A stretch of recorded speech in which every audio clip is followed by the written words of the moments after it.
Could you, first of all, introduce yourself? Yeah, hi, I'm Karl Mueller from Asylum. You didn't play the totally packed Paradiso Stadium. What's up with that? I mean, you guys are huge. Well, I don't know. I guess nobody had heard about it before the fact, so it was a kind of last-minute deal. Yeah, it was pretty busy as well, because there were a lot of festivities going on in Holland. This weekend's been a mess, or this whole week, and old Queen Beatrice is coming out tonight, I guess, huh? But, it was, we were staying at this hotel, and there was a carnival, and Remembrance Day, and all sorts of stuff going on, I guess, this week. Oh, and May Day. Is that what you call it here? The 1st of May? 4th of May. 4th of May. Is that the big day? Today. Oh, that's today? What do you mean? Like, 1st of May, that's like the socialist day of the... Well, I was wondering if that was something going on here with that, too. Ah, okay. I forgot about that. Oh, all right. Can you tell me something about your new record? What's it like? Well, it's kind of a growth from Grave Dancers Union. It's kind of a natural progression of it. It's maybe a little less acoustic and sonically a little more full, and 14 songs on there. And I think it's the best thing we've done so far. Did you expect hardcore punk to get as big as it is now? I guess it doesn't really surprise me. I didn't see it coming, but when I think about it, I mean, something had to happen. And I guess that was just sort of the natural thing. And it's come full circle. It was, 20 years ago when the first punk bands were in England and that, or the Ramones started, things like that. MC5, so, it's even longer since those guys. But I guess it's kind of a natural circle that everything has come around to. It struck me a lot of people didn't know that you guys actually have huge roots.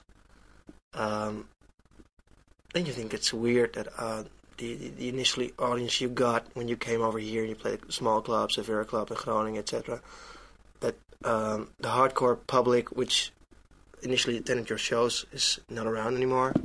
I guess I'm not sure if they are or not. I imagine we lost some because of like a song like Runaway Train. But, that's what we do feels natural to us. And if people don't like it, then that's completely their decision. And, they can go off and sell our records. I'm not trying to be, mean about this. But that's just the way it is. There are things that I used to like that I don't like anymore. And that's just the way things work. You guys do what you want? What's that? You guys do what you want? Musically we do what feels right to us. We're not going to try to force anything out of ourselves that doesn't feel good. It must be hard to top your success. Well, I don't know. We'll find out. Record's going to be out in a month and a half, and after that we'll find out if we can do better than last time. I mean, I think the record's better, and we've got a new drummer, and so I think we're at a pretty good place right now to start out of the gate in high gear. Is it harder, productionally speaking and musically speaking, as your previous record? You just mentioned less acoustic, guitars. Is it like back to your roots a little bit? Well, some of it is, but at the same time, we're trying to grow further. Less acoustic. The song, some of the songs are like mid-tempo to down-tempo, but they're still very powerful. We somehow managed to finally capture a lot more power than we ever have on a record without just playing really loud and playing a lot of stuff. We've kind of simplified it, but tried to keep it strong. Did you ever expect to end up in a place like this? Well, I'm only going to be here for about 3 hours, but it is pretty fancy. I just went and used the restroom, and it's kind of frightening in there. It's bigger than a lot of people's apartments. Bigger than your? Not bigger than mine, but bigger than a lot of people's. Did you really, you guys really, you got a huge success. You played a Pink Pop Festival, whatever. You played a lot of festivals. You had a couple of hits. You guys must be enormously rich. Not even close. How come? You're on Sony Music. Well, they don't pay us. We gotta earn our own way. They'll make the records for us, but no, I mean, we do all right. When none of us have to have jobs anymore. I did up until about 2 years ago, and I finally got to buy a house. Other than that, things really haven't changed that much. Still don't drink fancy beer, for instance. Cheap Dutch beer. Yeah, well, no, over here this is the cheap beer. But no, I mean, things haven't really changed that much. I just got to where I'm comfortable now, and we'll see if it progresses. How long have you been on tour now? Well, we're just here on this press junket since Sunday. The tour hasn't really started. We're coming back for some festivals. What do you want to play? We're doing Roskilde. We're doing Glastonbury. I can't think of what all we're doing. Someone up way north in Sweden. So, yeah, the touring's just sort of starting. We're doing like 4 shows while we're over here doing press. And then we do a club show or a club tour in the U.S., and then we come back for festivals, and then we'll do a real tour in the States. Are the festivals in Europe better or different than they are in the States? We don't really have the festival thing over there. Not like this. Well, there's Lollapalooza, but that's like a big touring thing. You don't have to go to it. It comes to you. So it's kind of a different feel. I like the festivals here. I have a great time. I just love walking around and watching people and, eating weird food and things like that. No, I have a great time. It's a great concept, the festivals here, because people come from all over the continent to these places, and I think that's really great. Couldn't it be in the States? Why not? It probably could. Well, I mean, there have been ones. I mean, there's Woodstock, there was Altamont, there was the second Woodstock. What do you think of that? What do you thought? It seemed like a big, huge mess to me. They offered us the gig, and we just had to say, nah, no thanks. A lot of the bands on there, we didn't feel, they weren't not uncomfortable, but we just didn't think the lineup was right, and it seemed like they were disorganized, and it was kind of... So what lineup would you fancy then? Oh, God, I can't even... Old Vegas? Yeah. I don't even know what... I wouldn't even attempt to put something like that together. God, I can't even imagine the headaches. It's just a mess. What did you get into? What's that? What life did you get into? What are you talking about? I just mean, like, it seems you're a totally down-to-earth guy. And try to be. Yeah.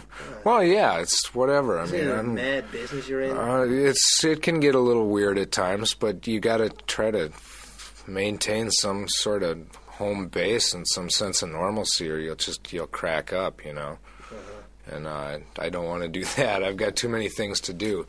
No, I still live in Minneapolis. I still hang around. I still do everything I've always done. It's just now I do it in a nicer hotel. How long will you keep it up? As long as we can. I'd love to be doing this 10 years from now. Whether we do or not, there's no way to say right now. But that's, I've been in this for almost 14 years now, and this is my life. This is what I do. Why did the drummer left? There was some artistic musical differences that, it's the cliche, but we just weren't growing as much as we thought we should, and that seemed to be where the most difficulty was. You couldn't keep up? It's not that. It was more of a style thing, and we just chose to start fresh with Sterling, and that's how that happened. Oh, more questions. That's it? About that. Oh, about that. That's it. Another thing, you've been away from the States for a long time now? Or you just started your tour, you told me. Oh, yeah, we just got here Sunday. We're going to, with the show, we're going to San Francisco. We're going to transmit from San Francisco a couple of months. You been there? Yeah, it's a great town. What's so great about it? What's it like? It's really culturally diverse. Chinatown is great. Great food, just great atmosphere, and then you can do the tourist thing and take the cable car up over the hill from what's that street, Market Street, and it's really fun. And you can go down to the harbor and walk around restaurants, bars, just watch the boats come and go. It's just got a really good feel to it. It's the best town in the States? Well, no, Minneapolis is, but it's right up there. If I ever left Minneapolis, that would be one place I'd think of going for sure. Is there still some? Do you know if there's still a scene or something going on in San Francisco? It used to be a huge punk scene. I'm not really sure. I haven't been there in a long time, and when I'm there, usually, you spend a day and then you're gone again. Check out a few records. Yeah, well, play a show and get back on the bus and drive somewhere usually. But you don't get to see a lot of towns when you're touring. Well, you see a lot of them, but you don't really see them. You go through a lot of them. You see a lot of clubs. That's about it. Does that suck? Well, kind of. There are some towns that I really would like to see, but haven't really had the chance. But Amsterdam. Well, I've had a chance to see Amsterdam and Utrecht and all. Tell me about it. You know, I like it here too. If I had to leave the U.S., I might probably have to come to Holland. But no, come on, you're kidding. I wouldn't be surprised. I probably wouldn't come to Amsterdam. This place is overrun with tourists. My God, I've never seen it so bad in my life. But then again, I'm one of them, so I shouldn't say anything. But, no, I mean, it's great. So once in a while you get a chance. I think we're going to take 3 days off in Prague on the next Europe tour. So things like that are cool. I'll have a couple days in Paris on this trip. And so I get to see some, not enough, but some. You're wearing a Mission of Burma t-shirt? Yes, I am. Last guy commented on that, too. We cover one of their songs, Revolver. It was one of our covers. Haven't done it in a while, but we'll have to work it up again. That's a good one. I guess you had this famous producer for this new album? Well, you know, he's become famous the last few years. Yeah, Butch Vig did it, and it was great. Had a great time. How did you get Butch Vig to do your record? Well, we called him. We had a list of a bunch of producers. You said bring the coffee, we bring the donuts. Pretty much. No, you bring the beer, we'll bring the chips. Is more like it. But yeah, we had a few people. We talked to John Paul Jones. We talked to Daniel Lanois. I had a bunch of other people on the list, and we met with Butch. Dave and Dan had met him before. But we all sat down to dinner, and about a half an hour later, he got up to go to the bathroom, and we all just looked at each other and said, "This is our guy." It was so perfect. I mean, he's great. Grew up not far from Minneapolis. He's got that good Midwestern work ethic. You know, let's get this shit done, and great personality. No, it was amazing. I've never had that good an experience in the studio before. Yeah. What did he contribute to your record? What did he do that you couldn't do yourself? You know, that's always a good question. We, at some point, might like to get to the point where we don't even have anybody in there, but maybe an engineer to run the machines. I think mostly he contributed a good set of ears to listen to the stuff objectively, because we were all so close to it. He could say, "No, look, you guys, I mean, that's pretty good, but let's try that again, because, you know, this one little part here was off." Whereas we might not even notice some things. And producers are cheerleaders, you know, they've got to keep you going. You're working 16 hours a day, and you've got to somehow maintain some excitement, and that's kind of what they're there for. Or also there to say, "We've worked enough, we're not going to get anything more tonight, let's go home and sleep." So mostly it's like a referee and an outside observer. So I guess you got a pretty, well, let's say, down-to-earth production? Yeah, it's... fancy things? No tricks? No. It's some guys playing guitars and drums and bass and piano, and it's kind of organic, you know. Nothing. No, we didn't use any slick stuff at all. What do you think? Did you hear songs from his band, Garbage? You know, I heard a couple of them. It's pretty wild stuff. I think it's cool. Not like anything I've ever heard before. Yeah, have you heard it? Yeah, still. Yeah, it's wild. I haven't heard the whole thing. I've been meaning to call him just to chat. I'd make him send me a copy of that. But that's cool stuff. Is it comparable to your record? Nope. To the touch of Butch? No, it's, well, I'm sure his touch is in there somewhere, but nothing like those tape loops on his projects, that's for sure. None of that sort of stuff. Okay. When will it be out? June 13th for the release. For the album, and the single should be earlier. I'm not sure what they're doing in Europe. What's the single? Misery is the single. Who wrote it? Dave. What did you write? I didn't write any of it. Lazy bastard? Yeah, something like that. I leave that to Dan and Dave. I try to make sure my bass parts complement what they're doing.